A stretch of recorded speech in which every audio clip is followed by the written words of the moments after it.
question of creation and evolution. Okay. Was a scientist. He said to me, look, he said, he's a wonderful scientist. He said, I am trained as a scientist. I work with factual data in my laboratory. I am an empiricist. I work with testable material all the time. This is how my mind is trained. My mind is not faith-trained mind. I am professionally a scientist, and I work by the standards of scientist. I do this 6 days a week. On Sabbath I go to church. I love my church. I feel nurtured in my church.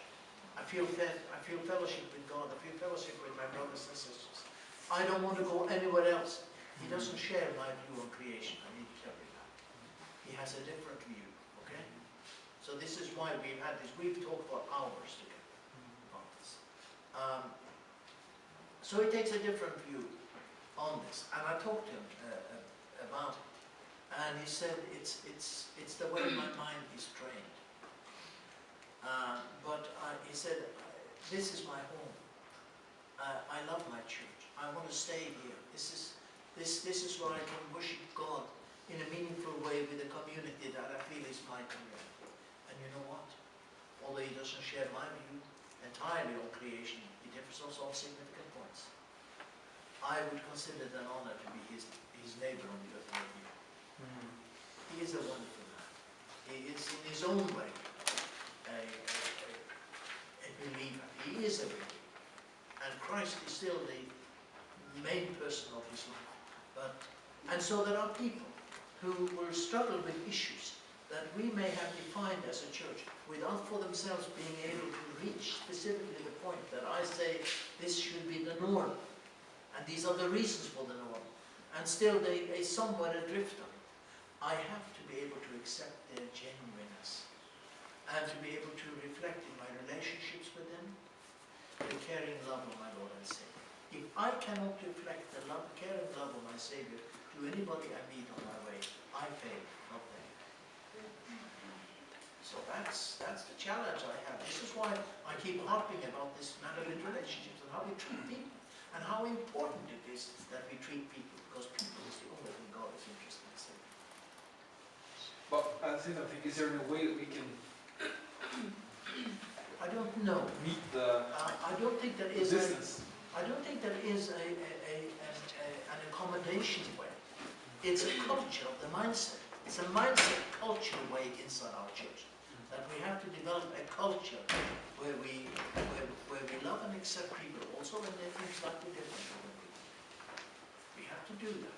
We also have people, you know, in our church who have theological idiosyncrasies. Okay?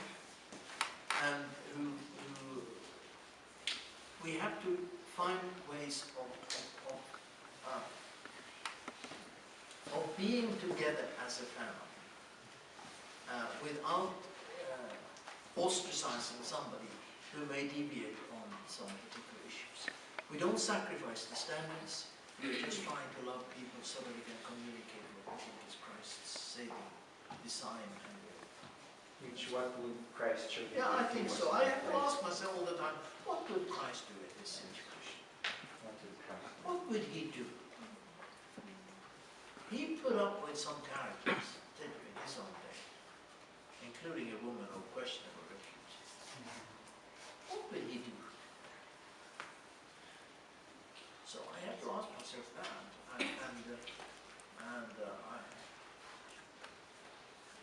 just think he is so strong in his drive to reach everyone, and he never gives up, and nor should I ever. We surely see the sensitivity of the matter, and thank you for the reminders. We'll have one more question. And that's it. Yeah. That's it. And Sir Billy said to me that we could have maybe a part 2 of this open forum talk next time, so that we can continue the issues. And we hope Pastor will be there again. Yes, we will have one more question from Gina. Last We'll take Christian's question next time. Yes. Yeah, my question is about the dress code, should I say? Yeah, because way back in the Philippines when I was there, my mother really forbade me to wear short, like above, no, not short, above the knee clothes inside the church. And then when I came here in Norway, I noticed most of the You mean the people, younger in general, they're wearing above the knee and much more above than more like how many inches above the knee. So I was just quite confused because my mother told me that we should be the best, Modest. yeah, in front of the Lord, especially when we're in the church. So yeah. In the pulpit, if we're giving a part. Yeah, because somehow there is a consequence of wearing really short clothes, right? Maybe many consequences. Yeah, many consequences because we need to consider also the men all around. Like they'll not be like you experiencing in front of the pulpit, and then they're not really in attention in what you're talking, but in attention on what you're wearing. So I was just thinking about what are our stand about that. In addition, Pastor, Okay. it gives instruction to the little brothers and sisters. Yes, well, that is a problem for you.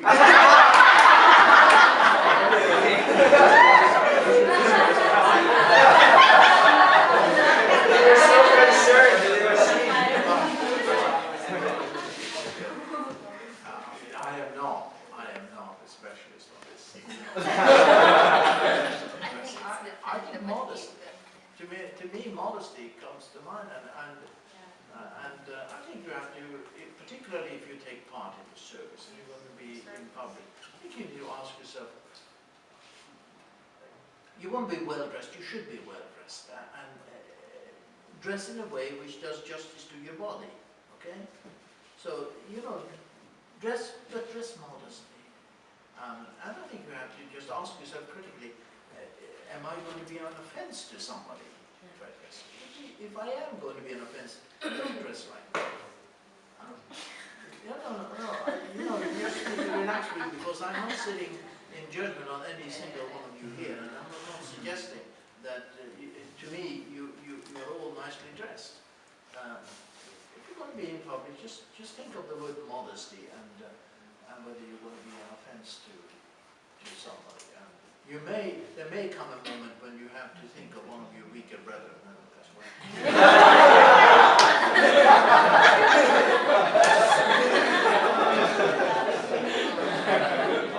Thank you.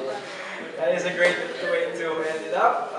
We are just so sad that we lack time, but we could have another time for this, and we could have raised another set of questions. Thank you very much, Pastor, for sharing your views. We were enlightened indeed. And we would end by singing the song,